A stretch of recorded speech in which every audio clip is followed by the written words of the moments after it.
Françoise Héritier, je l'ai rencontrée vraiment pour la première fois au Conseil national du sida.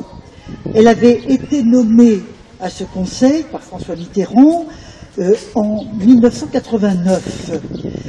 Vous vous souvenez sans doute, par les plus jeunes bien sûr, que cette maladie, nous ne savions pas d'où elle venait, ni ce qu'elle était.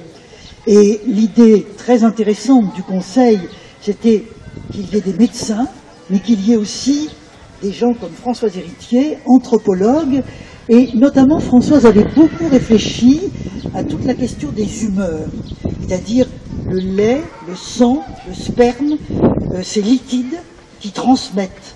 Or, c'est quelque chose qui est tout à fait central dans la transmission du virus du sida. Et ce fut une présidente formidable. Il y avait 14 personnes dans ce conseil, et la volonté du président, ça avait été la pluridisciplinarité et la pluriconfession, en quelque sorte. Il y avait un représentant des protestants, des catholiques, des musulmans, des juifs, de façon, et des libres penseurs, de façon à ce que tout le monde puisse s'exprimer sur ce problème du sida. Une très bonne présidente, je ne pourrais naturellement pas évoquer ces presque 10 années, pas tout à fait, parce que son état de santé fait qu'elle a été obligée d'abréger son deuxième mandat, et c'est le docteur Alain Sobel qui lui a alors succédé. Mais deux traits, par exemple. Elle pensait à l'importance des prisons. Les prisons, lieu de transmission du sida, il lui semblait que c'était quelque chose de très important et où le Conseil pouvait faire quelque chose.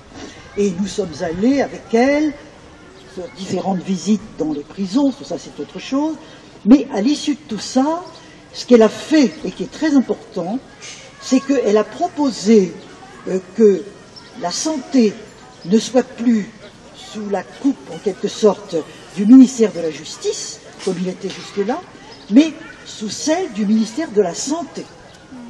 Ce qui était un moyen pour les prisonniers malades du sida d'être véritablement pris en compte comme des citoyens ordinaires, en quelque sorte.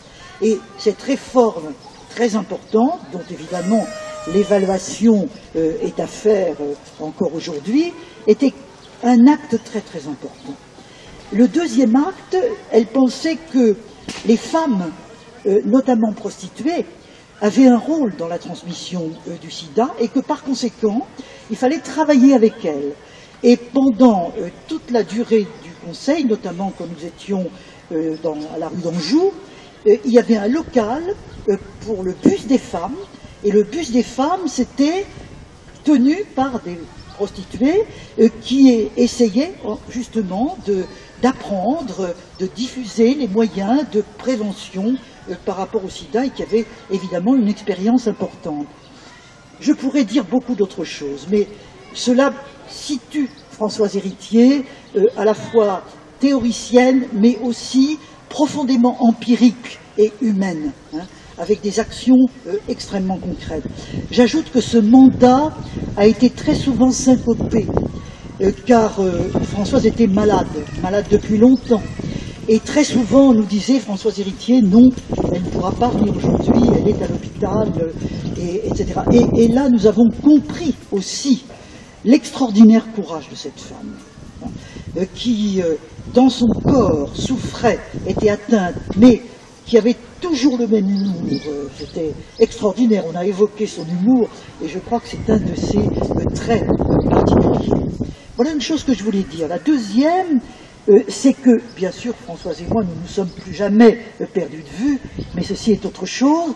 Mais dans son œuvre si importante, qui a été évoquée par mes prédécesseurs, il y a notamment ces livres fondamentaux, à jamais, je crois, Masculin, Féminin, tome 1, La pensée de la différence.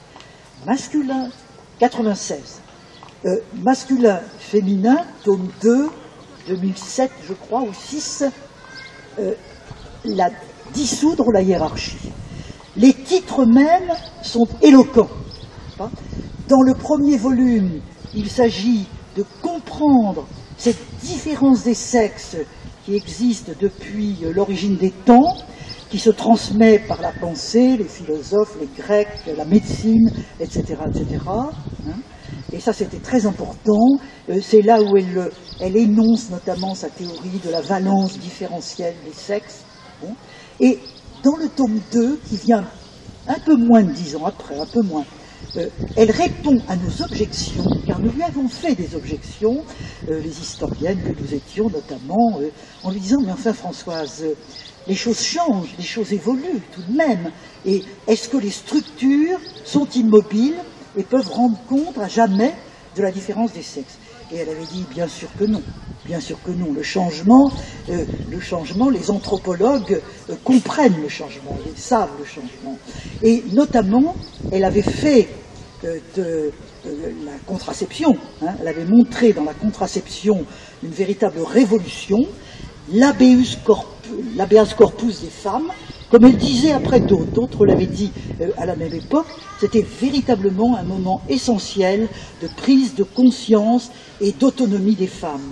Et le sous-titre de Masculin-Féminin, tome 2, dissoudre la hiérarchie, montre qu'un événement comme celui-là, qui est un grand événement du féminisme, la lutte des femmes pour la conquête de la procréation et toutes les lois qui l'ont changé, les actions et les lois qui l'ont changé, c'était véritablement un événement qui bouleversait les structures.